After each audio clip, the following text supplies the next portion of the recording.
Did you get banned from OmeTV? Worry less because in this video, we're going to learn how to get unbanned from OmeTV. First, go to settings of your cell phone, select apps, manage apps, scroll to OmeTV, then go to storage, clear the data from your OmeTV, once you're done, go back to your OmeTV app and log in.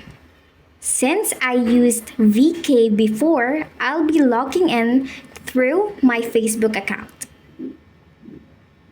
Select Allow. And there you have it. You just automatically unbanned your OmeTV account. Thank you for watching.